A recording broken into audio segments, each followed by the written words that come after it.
we all feel like giving up sometimes. We all go through times where we feel like God is 1,000,000 miles away, but we don't have any idea what He's doing. When we're tired, when we're weary, when we think we just can't go on. Most people are afraid to set great dreams and set big goals because of the fear of failure. There's something much worse than failure. It is the fear of failure. I want to remind you that failure is not final, it's formative. It is part of the process. It's part of the journey. Your failure matters as much as your success. How do you think you're going to grow if you don't ever fail? Yet some of you have failed and you have decided, well, guess what? I'm a failure. No, failure is an event. It is never a person. I need you to make up in your mind that the only way you can lose is if you quit. I just need you to keep going. First, you cannot give up. When you enter into your long season, you've got to give it all you've got. When people go into a season of struggle, the first thing that they want to do is take a sabbatical. But whenever trouble comes, the only way that you can get through trouble is work your way through it. Make a declaration to yourself. Declare all-out war that you're going to get out of this rut. I suggest to you that if you are facing a challenge, don't stop. Stay busy. Work your plan. Don't confuse movement with progress. In order to achieve your goals, you must apply discipline, which you have already done, and consistency every day. You have to work at it. Every day, you have to plan. Every day. You've heard the saying, we don't plan to fail, we fail to plan. Hard work works. Working really hard is what successful people do. And I can tell you from my own personal experience, don't give up there. Develop your own compass and trust it. Take risks. Dare to fail. Remember, the first person through the wall always gets hurt. You're going to fall down, but the world doesn't care how many times you fall down as long as it's one fewer than the number of times you get back up. If you want to grow up, you want to be mature, there is no way to do it without pain. You can't grow up on easy street. And the very thing that discourages you is the very thing that develops you.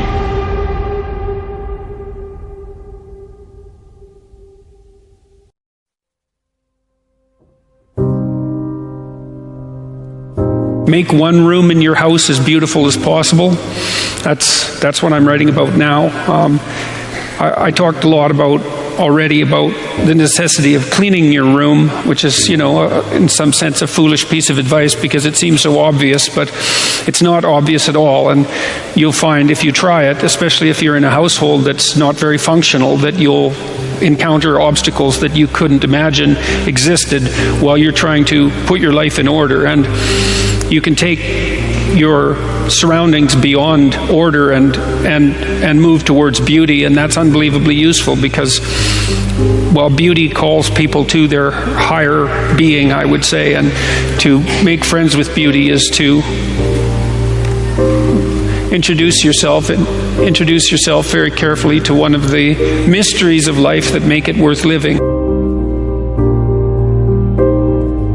Now, we teach things that are generally not taught in school, as I already have said, but I want to talk about another little factor. 90% of the visits to medical doctors are directly or indirectly related to stress. 90%.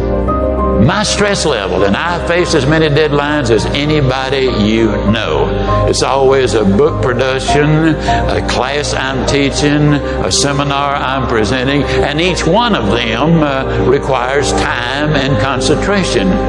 Example, how many of you feel like I've made this talk before? Can I see your hand, please? Several hundred times. I made it yesterday. You know what I did between yesterday and today? I spent over 6 hours getting ready for today. You see, I think it would be arrogant if I thought I could stand up and spit it out just because I did it yesterday or hundreds of times. That's arrogance. When you respond to life instead of react to it, react is negative. You get sick, go to the doctor, she gives you a prescription, says, see me tomorrow. You walk in the next day, she said, uh-oh, it's not working. We're going to have to change the prescription. You get a little nervous. But if she smiled and said, hey, it's working. And so she's just responded, and you feel better because now you see some real hope in order to get ahead in life. Make friends with people who want the best for you.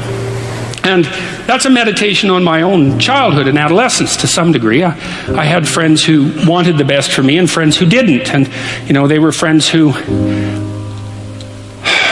some of them were aiming up and some of them were aiming down. And if you have a friend that's aiming down and you do something that's aiming up, then they're generally not that happy about it. They try to top your accomplishment with one of their own, hypothetical or real, or put down what you're doing, or offer you a cigarette if you're trying to quit and you've kind of done that successfully, or a drink if you've been drinking too much and are trying to stop being an alcoholic,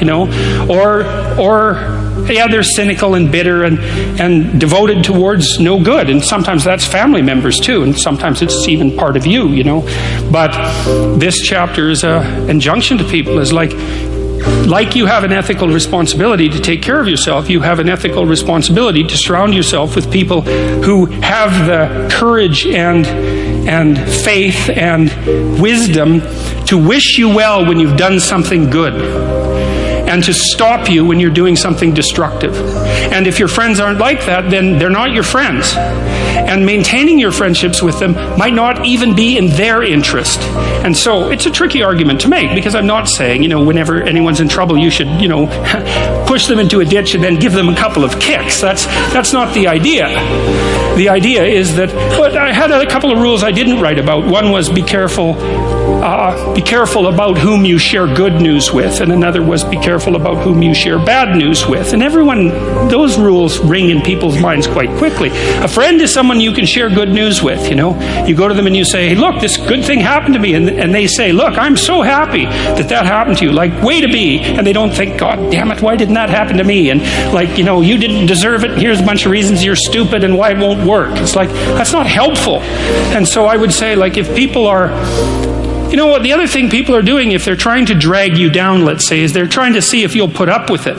Because they have this idea that maybe life isn't worth living and things aren't good, and that if they can besmirch, let's say, to use an archaic term, something that's pristine and good, then they demonstrate to themselves that there is no true ideal and that there's no necessary reason to be responsible and to strive forward. And so they use you as a test case.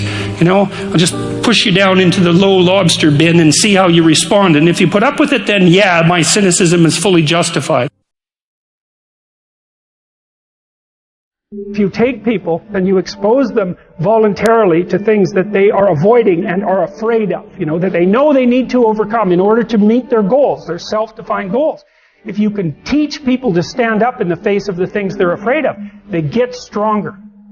And you don't know what the upper limits to that are, because you might ask yourself, if for 10 years, if you didn't avoid doing what you knew you needed to do, by your own definitions, right, within the value structure that you've created, to the degree that you've done that, what would you be like?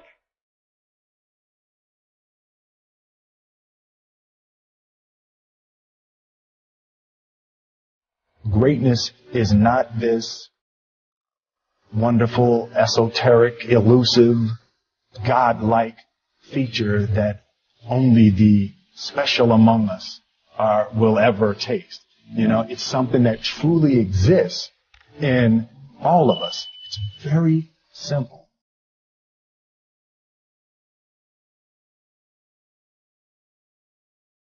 I told myself that this might be your current circumstances, but this will not be how the story ends. All you have to do, E.T., is to survive today.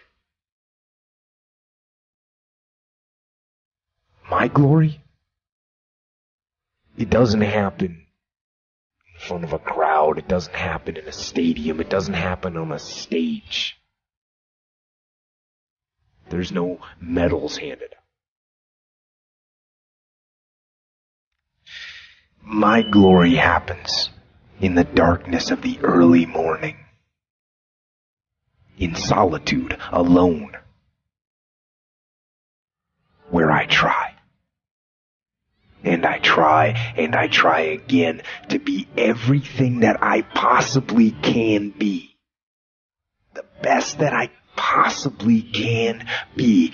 Better than I was yesterday.